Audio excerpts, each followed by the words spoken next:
के पंखवा एक रंग के ना दो धारा बन गया हमर लाल और ई रंग हो तब वो रंग का एक रंग ना तो बड़ा दिया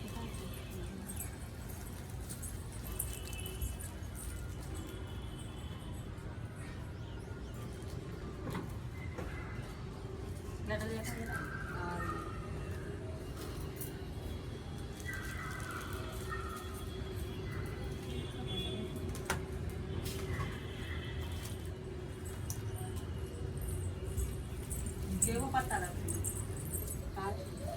हैं पानी कैसे खरीदे नीचे करूँ ना ऐसे नीचे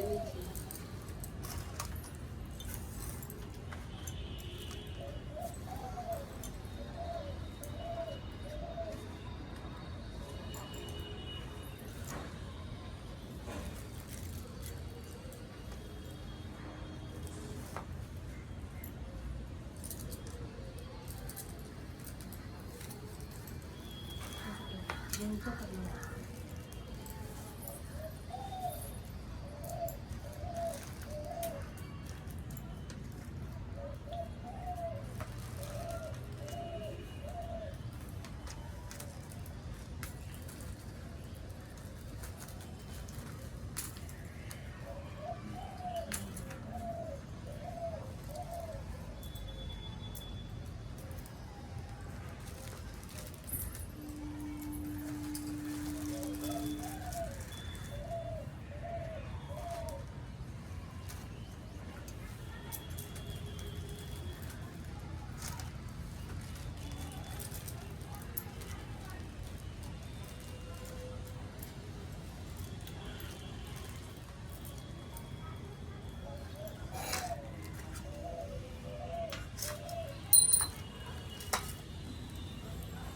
पंखा ऐसे ना रखे जी हाँ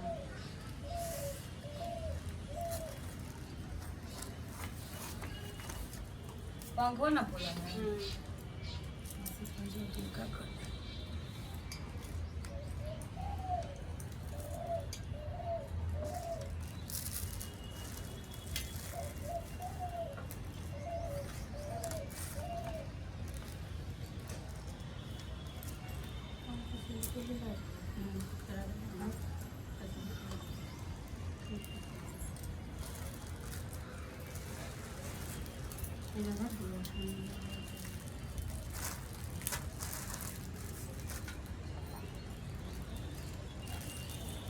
माचिस वाले ला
पतवा एकड़े पे रख दे जो लगाइबे पतवा लगा के पूजा करबे की पूजवा कर के हां पूजा होने पता पड़े वैसे टिक के लगा ले मतलब में हां दिया दूर तो भैया तो लगा नहीं बलो में हां दिया लगा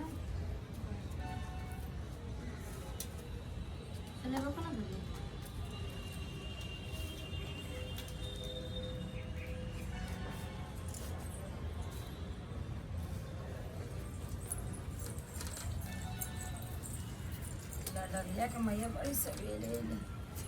लाडलिया मैया कहीं गाड़ी में आयल फिर सवेरे चले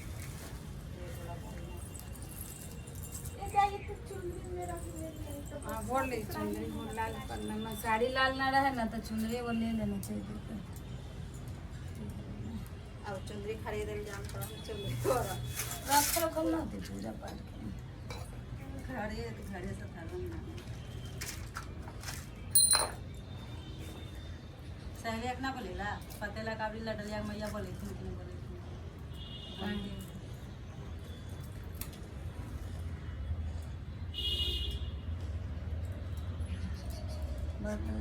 अच्छा हाँ काहे ना बोले न सहेली ना अभी ना गेलो तुम पूजा के लिए देखो करते हैं तो बोल दो। हाँ ना सब इन्हें फोन कर देना उठाए तो वही ना कहीं फोनवा करे के ना चाहिए कि हाँ कखनी पूजा होता है।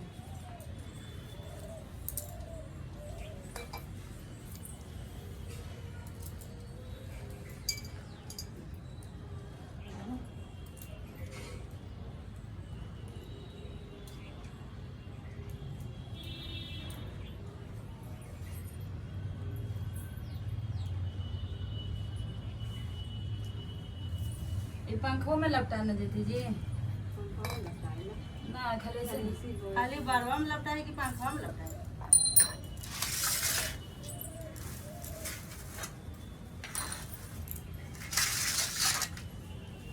ये पता खोजला मत सब एक केदा घूमती हो तब ना अच्छा लगती है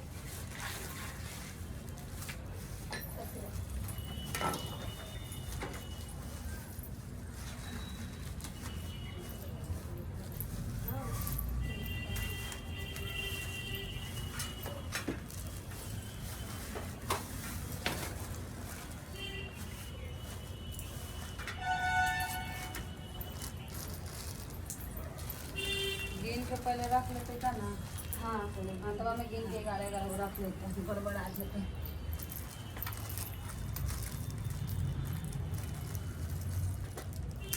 ये बुआ आशीष कुछ तो आंटी से किताब है बड़ पूजा के ले आएंगे तो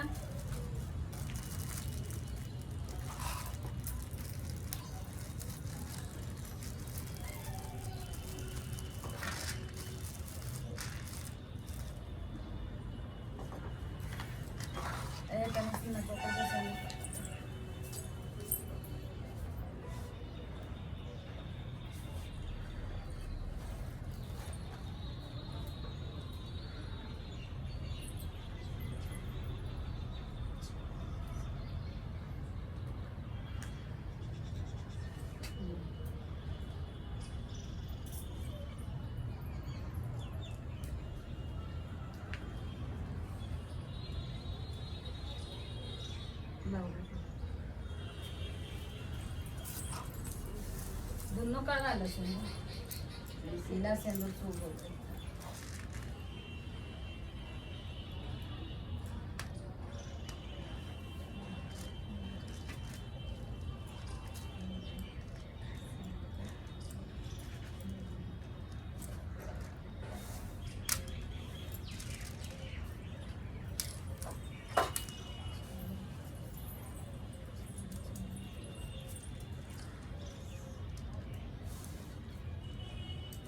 चलो से तुम ले जा रहा है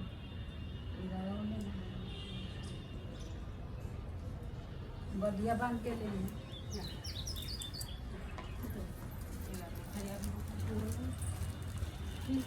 रख दो जी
उठाते थे चल बनाओ देखिए वीडियो बनाइए का वीडियो आओ की वीडियो बन रहा अभी घर ही है वो हाँ हमको पूछा कि कितने बजे करेंगे तो ये बोले 9-10 बजे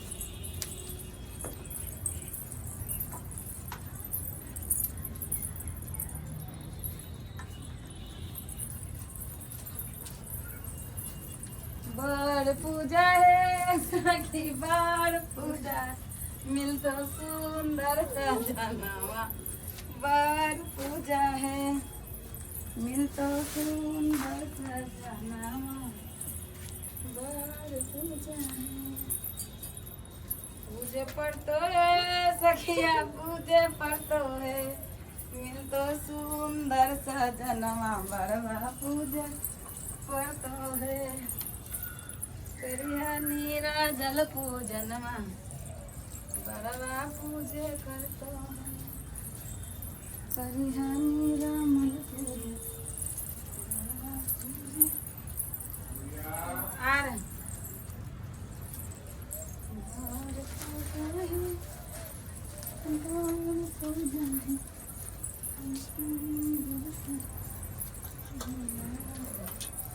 साइड कर दे हाँ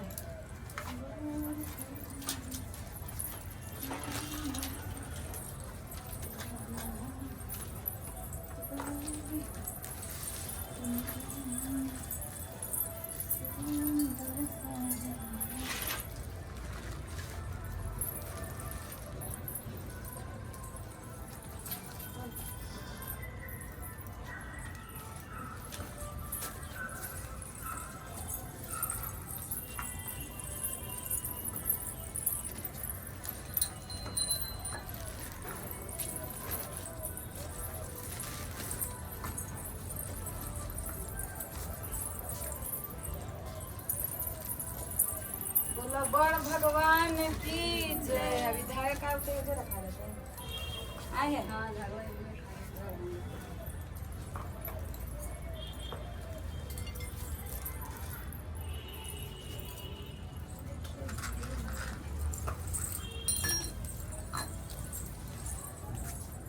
मंचीस वाला बता है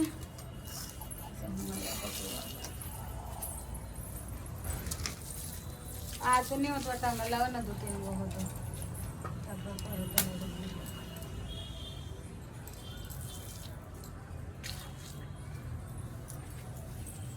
बिछा सही हाँ वो नहीं बिछा कोई दिक्कत नहीं एगो हमारा नहीं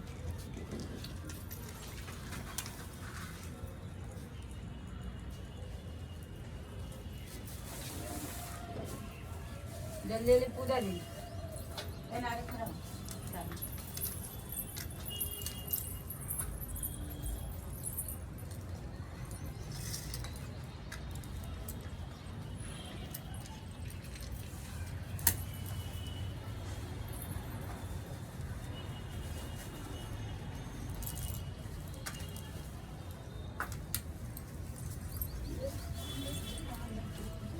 ला घूमने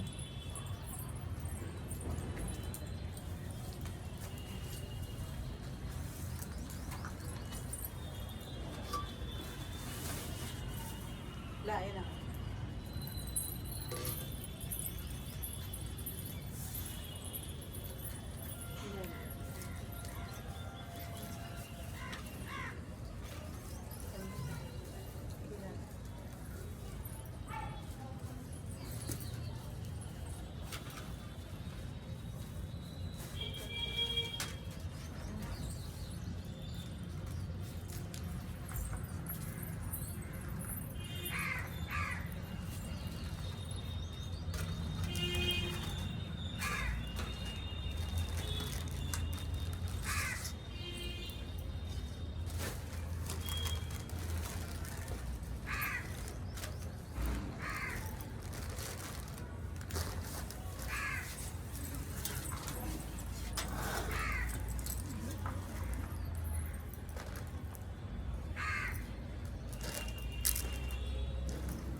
जल्दी होगी।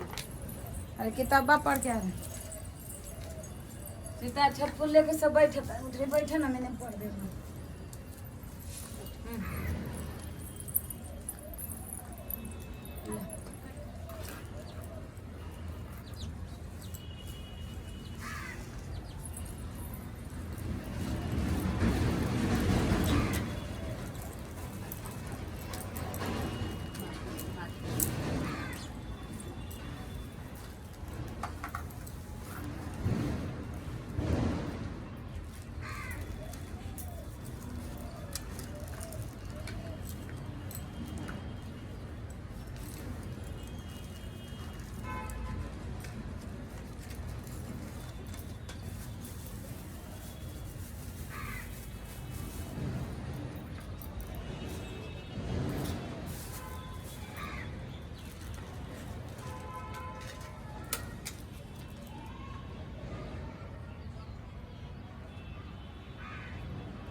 यही नहीं कहानी है जी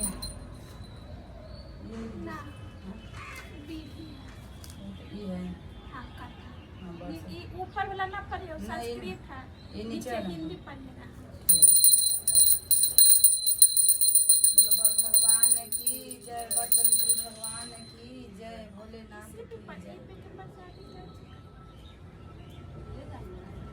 देवी पार्वती जी ने कहा, हे देवताओं के भी देवता, जगत के पति शंकर भगवान, प्रावत से क्षेत्र में स्थित राम जी के प्रिया जो सावित्री देवी जी के चरित आप मुझसे कहिए। तब शंकर भगवान ने कहा कि हे महादेव, प्राप क्षेत्र के स्थिति सावित्री असाधारण चरित को मैंने तुमसे कहता हूँ। हे महाशिव, सावित्री स्थल नामक स्थान में राजकन्या सावित्री ने जिस प्रकार से उत्तम वट सावित्री व्रत का पालन किया, मध्य मद्रास देश के एक धर्मार्थी सभी प्राणियों के हित में तत्पर रहने वाला राजधानी तथा राज्य में रहने वाली प्रजाओं के प्रिय अछेत नामक राजा था, जो कि क्षमाशील, संता, नरहित, सत्यवादी और इंद्रियों के बस में रखने वाला था। एक समय वो राजा प्रभात क्षेत्र की यात्रा के निमित्त वहां पर आया और विधि पूर्वक यात्रा करता हुआ सावित्री के स्थल पर पहुंचा। वहां पर उस राजा ने अपनी रानी के साथ इस व्रत को किया, जो सावित्री के नाम से सावित्री व्रत से प्रसिद्ध सभी प्रकार की कामनाओं को पूर्ण करने वाला है। भावपूर्वक स्व भूला की भूवलोक और स्वर्गलोक इस मंत्र की साक्षात मूर्ति बनाकर स्थित श्री ब्रह्मा जी के प्रिय सावित्री देवी उस राजा पर प्रसन्न हुई थी। कमंडल को धारण करने वाली वो सावित्री देवी दर्शन देने के बाद पुनः अदृश्य हो गई और बहुत दिनों के बाद उसी राजा के यहाँ देवी के समान रूप वाली कन्या रूप में उत्पन्न हुई। सावित्री की प्रसन्नता से प्राप्त तथा सावित्री की पूजा करने के बाद हुई। अंत राजा ने ब्राह्मणों की आज्ञा से अपनी उस कन्या को नाम भी सावित्री रखा। वह राजकन्या सावित्री साक्षात शरीर धारण की हेतु लक्ष्मी के समान शोभित होती हुई बढ़ने लगी और धीरे धीरे सुकुमार अंडवाली व यौवना अवस्था को प्राप्त हुई, जिसके मध्य भाग सुंदर और निम्न भाग विस्तृत थे और जो स्वर्ण की प्रतिमा के समान दिखाई पड़ती थी। लोग उसे देखकर यही समझते थे कि यह कोई देव कन्या है। कमल के समान विशाल नेत्रों वाली एवं तेज से अग्नि के समान प्रज्वलित होती हुई वह सावित्री महर्षि भृगु द्वारा कहे हुए सावित्री व्रत को करने लगी, जिसके आरंभ में सुंदर वर्ण वाली उसे उपवास करके सिर से स्नान की हुई सावित्री देवताओं की प्रतिमा के पास जाकर अग्नि में हवन करके ब्राह्मणों से स्वास्थ्य वाचन करवाया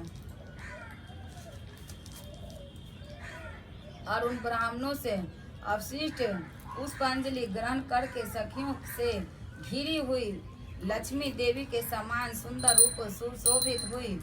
वरारोह व राजकन्या समीप में जाकर पिता के चरणों में प्राण कर प्रथम प्राप्त पुष्पांजलि को निमित्त कर हाथ जोड़ कर राजा के प्रताप स्थित हुई।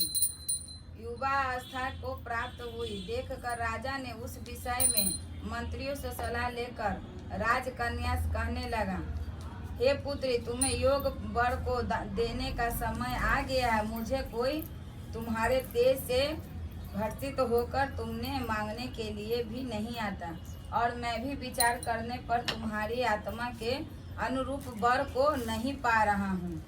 अंत यह पुत्री, देवताओं के निकट में जिस तरह निंदनीय ना हो वैसा तुम करो। मैंने धर्म शास्त्रों में पढ़ा और सुना भी है कि यदि पिता के गृह में रहती हुई विवाह के पहले ही जो कन्या राजधर्म से युक्त हो जाती है वो श्रद्धा के समान समझी जाती है तथा उसके पिता के ब्राह्मणों के समान पाप लगता है। इसलिए हे पुत्री, मैं तुमको भेज रहा हूँ कि तुम स्वयं अपने योग पर ढूंढ लो, वृद्ध मंत्रियों के साथ सिद्ध जाओ और मेरी बात को मानो। इसके बाद जैसा कहते हैं कि वैसा ही होगा। ऐसे कहकर सावित्री घर के निकल कर राजसियों के स्वयं तपोवन की ओर चल पड़ी और वहां पहुंचकर माननीय ब्रिजजनों के प्राण कर सभी तीर्थों और आश्रमों में जाकर पूर्ण मंत्रियों के साथ सावित्री अपने गृह पर आ गई और वहां पर पिताजी के समक्ष पवित्र देव ऋषि नारद को बैठाए हुए देखा। आसन पर बैठे हुए नारद जी को प्रणाम कर मुस्कुराते हुए जिस कार्य के लिए वन में गई थी सारी कथाएं उनसे कहने लगी। सावित्री बोली, हे देव ऋषि नारद जी, साल्क देश में धर्मात्मा घुमेशना नाम से विख्यात एक क्षत्रिय राजा जो देववश अंधे हो गए हैं, उस समय उनका छोटा सा एक बालक और उसकी माँ थी। ऐसे समय में अवसर पाकर उनका पूर्व बेरी रुक्मी नामक का एक समप्त राजा ने उसने छीन लिया। अंत वो आर्य और धर्मशाला छोटे बच्चे के साथ लिए हुए अपनी स्त्री के साथ जंगल की ओर चल दिए। उनका वह पुत्र वन में ही बड़ा होकर परम धार्मिक सत्य बोलने वाला है। अंत अपने अनुरूप पति समझकर मैंने उसे मन से वरण कर लिया है।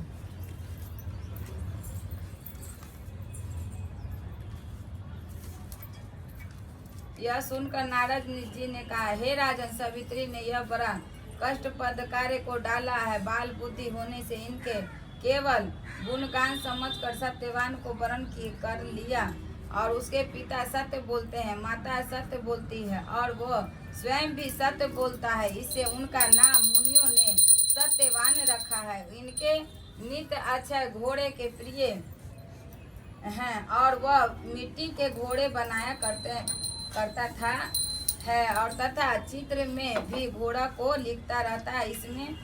इससे उसे चित्रास भी कहते हैं।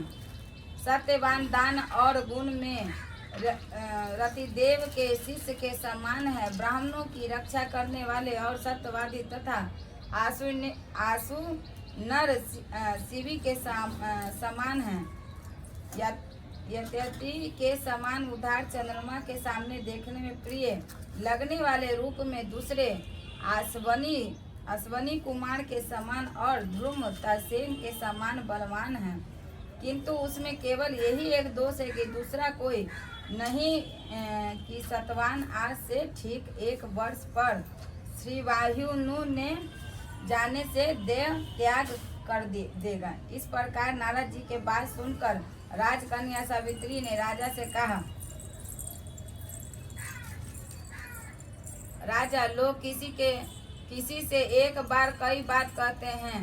ब्राह्मण एक ही बार कहते हैं और एक ही बार कन्या दी जाती है। हे तीनों के कर्म एक ही बार किए जाते हैं, बारंबार नहीं। दीर्घायु और अथवा अल्पायु गुणवान हो अथवा निर्गुण वर को एक बार वरण कर लिया, अब दूसरे वर का वरण नहीं करूंगी।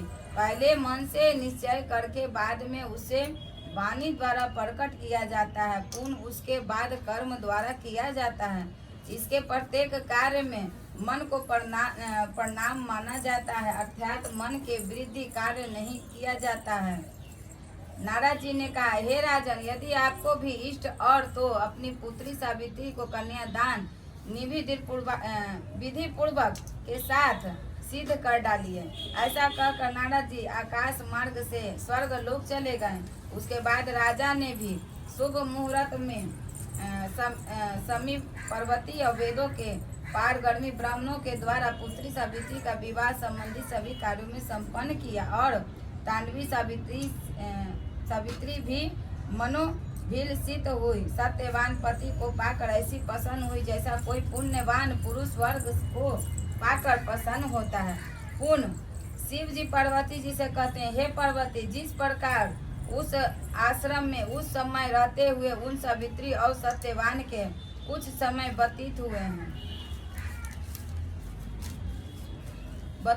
उसी समय केवल भाग्य सावित्री ही ऐसी थी कि जिसके चित्त में रात दिन जो नारद की कही हुई बात थी उसके याद बनी रहती थी। उसके बाद बहुत दिन बीत जाने पर वह समय मरण काल का आ गया कि जिसमें सत्यवान को मारना था।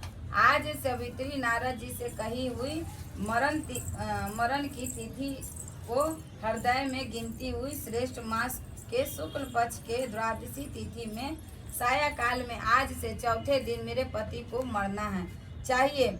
यह सोचकर 3 रात्रि तक निराहार व्रत रहने का उद्देश्य रखकर रात दिन आश्रम में स्थित पूर्वक से रहने लगी और इसके बाद 3 रात्रि बीत जाने पर प्रातःकाल मरने तिथि वाले दिन स्नान कर देवी का तर्पण करने के बाद चारुते हासिनी सावित्री के साथ स्वरसुख पाद वंदन किया और इसके बाद जब कुल्हाड़ी लेकर सत्यवान जन की ओर चला तब जाते हुए अपने पति के पीछे पीछे सावित्री भी चले गए।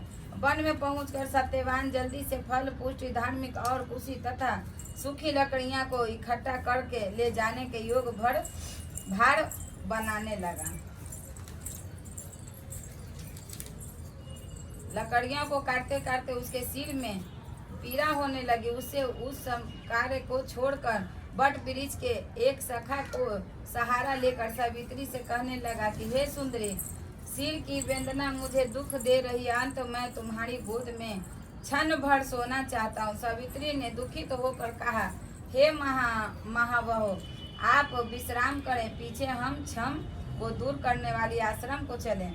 जैसे ही पृथ्वी पर बैठी हुई सावित्री ने सत्यवान के सिर को अपनी गोद में रखा, वैसे ही उसने कृष्ण पक्षी पिंगल वर्ण वाले कटिधारी पीत वस्त्र पहने हुए साक्षात सूर्य के समान उदित हुई पुरुष को देखा।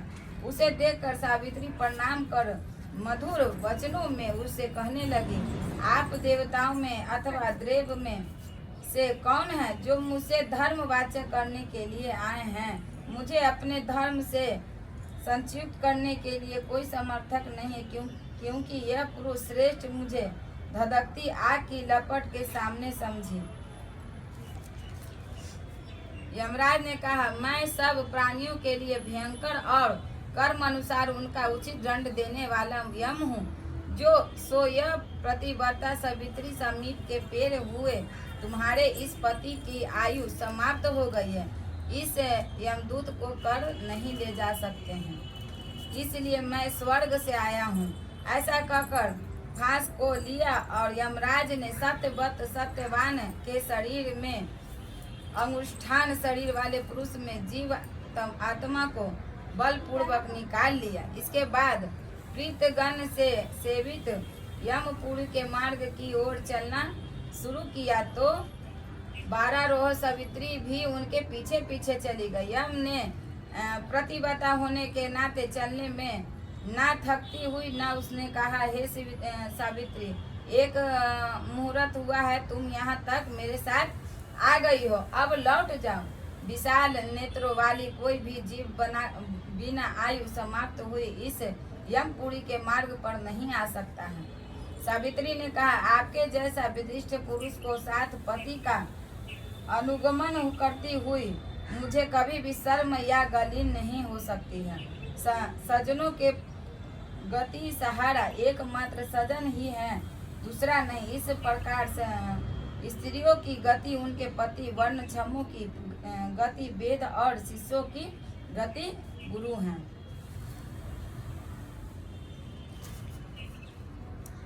एक पृथ्वी तल में सब प्राणियों के लिए स्थान है, किंतु स्त्रियों के लिए एकमात्र पति को छोड़कर दूसरा कोई आश्रम स्थान नहीं है।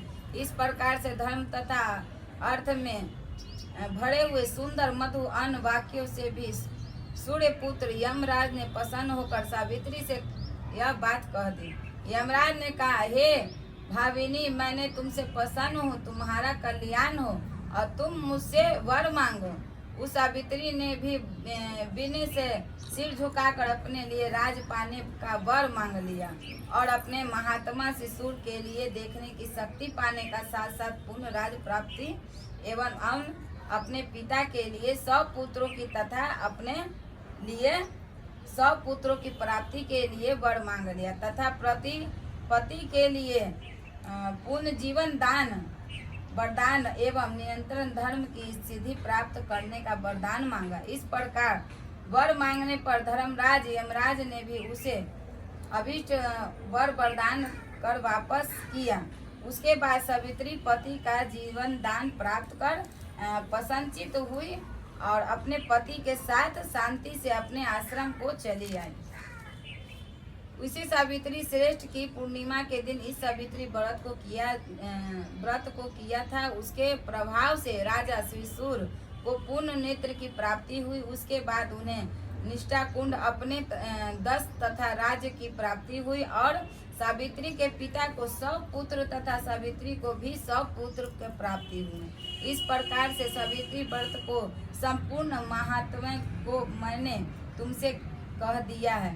देवी पार्वती ने कहा, हे देवी, सावित्री द्वारा किया हुआ वो महान व्रत किसी प्रकार का है, वो श्रेष्ठ मास में उसका विधान कैसे किया है।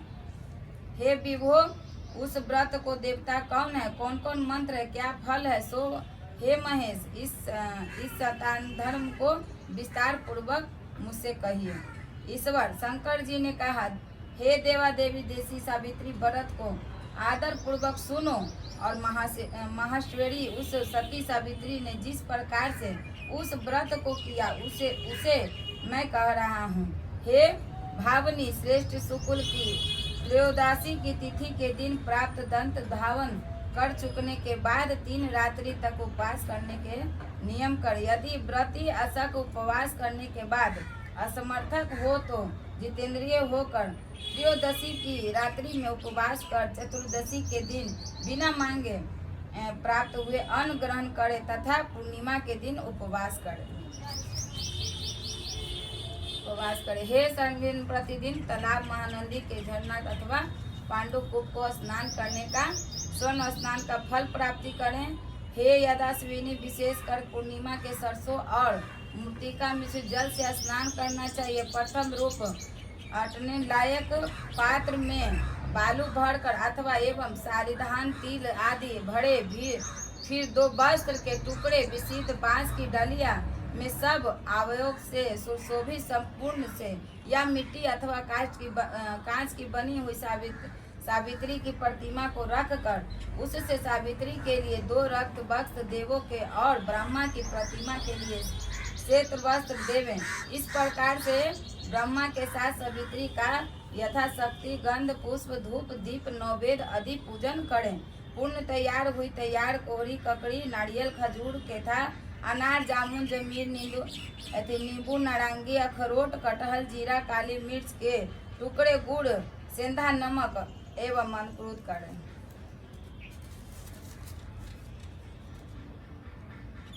सत धान का बांस की बनी हुई डालिया पर रख रेशमी वस्त्र और विशिष्ट का कुमकुम केसर के रंग से रंग देवें।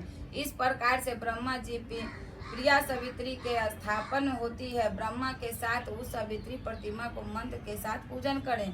इस इतर पुराण में यह मंत्र कहा हुआ है, जिसके पूर्व में आकर यह वर्ण है, ऐसी बीना और पुस्तक धारण करने वाली वेदों की जननी देवी तुम्हें नमस्कार है। मुझे विधवा न होने का वरदान देती है। इस प्रकार विधि पूर्वक पूजन करके वहाँ पूजन स्थल पर रात्रि जागरण की विधि करवाएं, गान बजान भी करें, साथ में निर्विध मिलकर नित्य शास्त्रों में विषाद के साथ नाचे और हंसी खुशी के साथ रात्रि व्यतीत करें और सावित्री की कथा अच्छे ब्राह्मणों द्वारा गीत भाव तथा रस के साथ प्राप्त होने तक कहलावे। इस प्रकार से वर सावित्री का ब्रह्मा से 7 विवाह विधि संपन्न कर 7 दिव्य दंपतियों के श्रेष्ठ वस्त्र पहनाकर सभी सामग्रियों को युक्त गृह दान देना चाहिए और वेदों के ज्ञाता ब्राह्मणा को सावित्री की प्रतिमा देव। इसके बाद सावित्री कल्प स्थानीय विशेषक पूजन देती जानने वाली सावित्री कथा के वाचक ज्योतिषी अच्छा व्युत्पन्न खलियान में बिखरे अन्न को बिना कर जीवित चलाने वाले द्वारे दरिद्र अग्निहोन कर्म करने वाली ब्राह्मण को इस प्रकार से विधि पूर्वक सावित्री प्रतिमा का दान दें। उसी पूर्णिमा की रात्रि को वट के नीचे 14 दिव्य दत्तियों को निमंत्रित करें। उसके बाद प्रातः समय उस काल उपस्थित होने का भोजन आदि सामग्री को सावित्री स्थल पर वट वृक्ष के नीचे लावें। बुद्धिमान जन पवित्रता के साथ पाक बनाकर और उसको यत्न पूर्वक रक्षा करके गृहिणी तक निमंत्रण ब्राह्मणों को बुलाकर उस सावित्री के पूजन स्थल में उनका पैर धोकर उन सबों को बैठावे। हे देवी सावित्री के समक्ष उन दिव्य देवताओं को भी भोजन करावे। इस संसार में उन सबों को भोजन कराना मानो मुझे भोजन कराना हो तो हो जाता है, इसमें कोई संदेह नहीं है।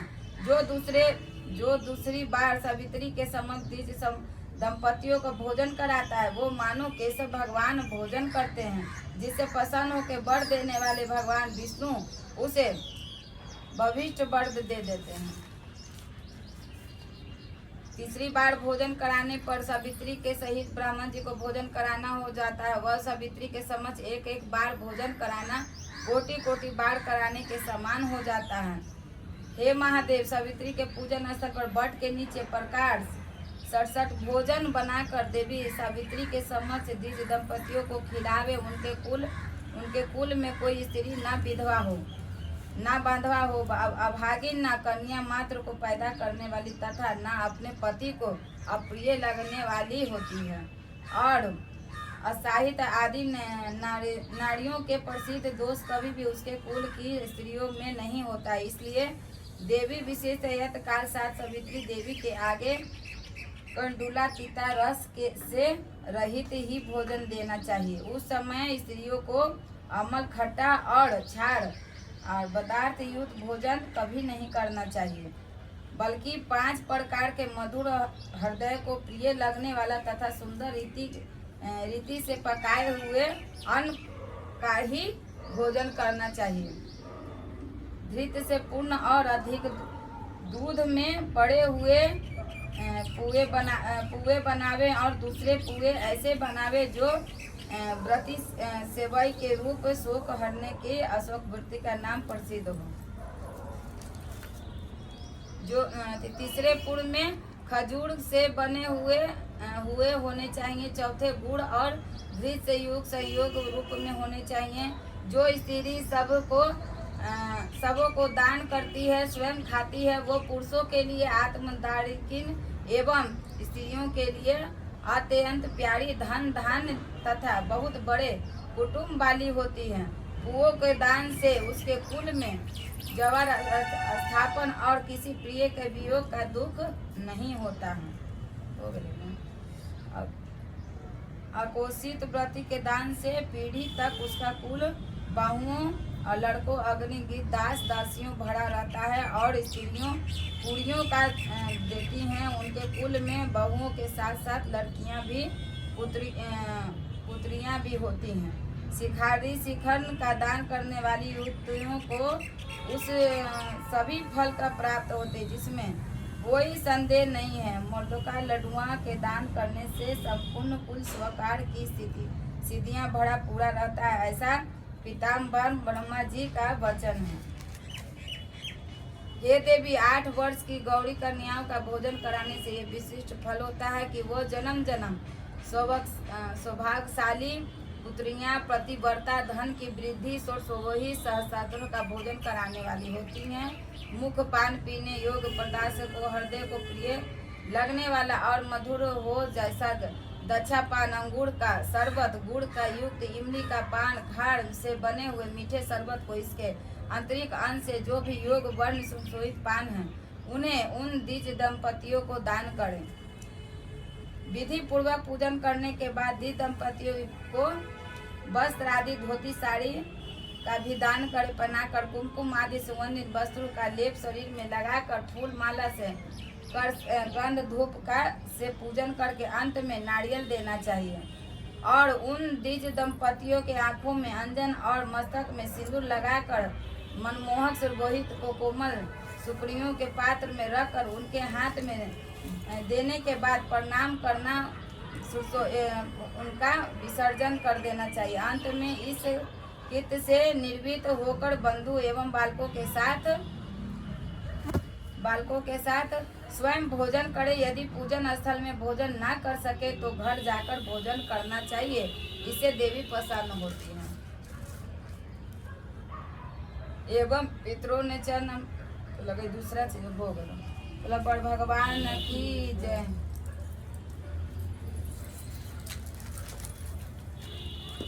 किताब पढ़ एगो उमार कपूर बाड़ा तो नहीं, एगो घंटी ला तोड़ा, एगो ताली बजा आरती आरती होते ही मुझे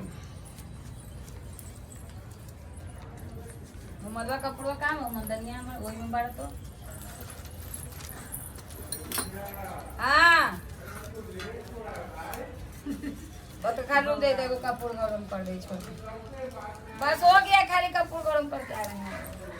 अरे इतना देर में कपूर बढ़ा ला ला ला अब हाँ खड़ा खड़ा ना कपूरे गरम कर दे जल्दी।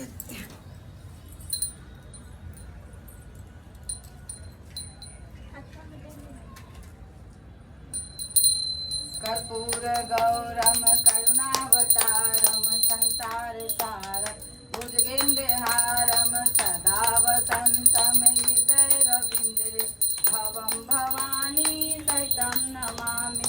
कर्पूर गौरम करुणावतारम संसार सारम भुजगेन्द्रहारम सदा वसंतम हृदय रविंद्र भवम भवानी सहितं नमामि। तमेव माता च पिता तमेव बन्धु च सखा तमेव विद्या द्रविणं तमेव सर्वं मम देव तमेव सर्वं मम। बोलो बड़ भगवान की, बड़ सावित्री पूजा की जय। धन धान देने वाले बड़ भगवान की, पति देव देने वाले बड़ भगवान की जय। बड़ सावित्री पूजा की जय। हर हर महादेव की जय। रख दो मधुआ पान ढाल कर दो भगवान के ला ना पनिया, ऐसे करके पनिया दिला के भगवान के आरती दे।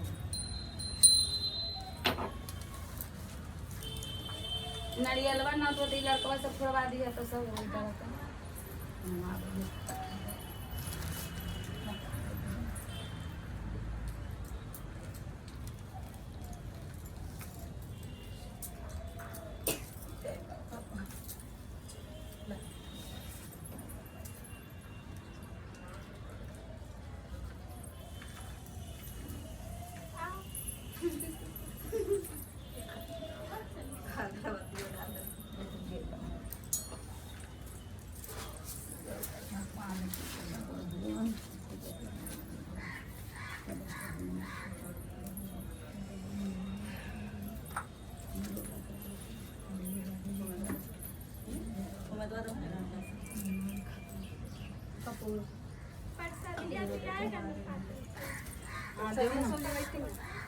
दाना ये कलर हमरा दे दे चल हमरा बड़ा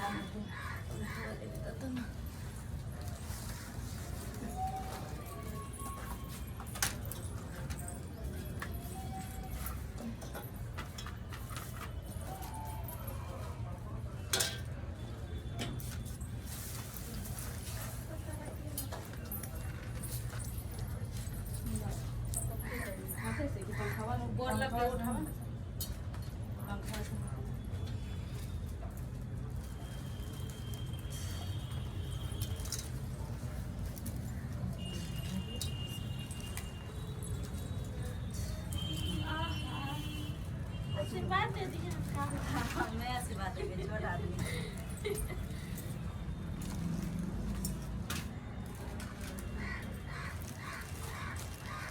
जी ये ला दे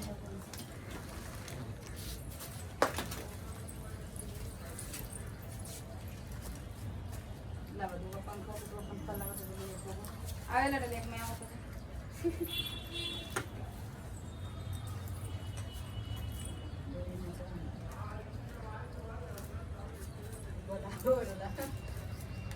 अब ये जी अब तो जल्दी से अब ला लड़ा देख मैं जल्दी से प्रसादी लगा चार दिन पूरा हाँ एक आदमी 2 बार दे देते अब ऐसे तो एक बार आप दे देते हम 5 2 चलो ना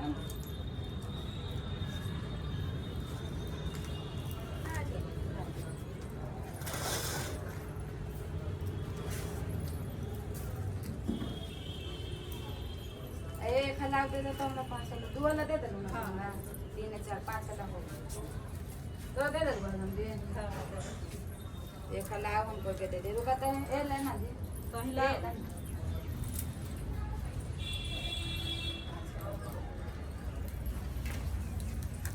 जय आइयो भगवान दा भगवान को गुस्सा हो गया। और भगवान को सर पर ठंडा के नीचे देखिए निकल जाते हैं सवेरे ना दीदी हाँ दीदी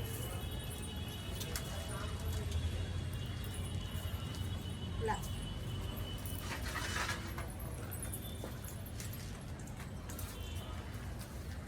छोड़ दिया इससे माँ भाई पहले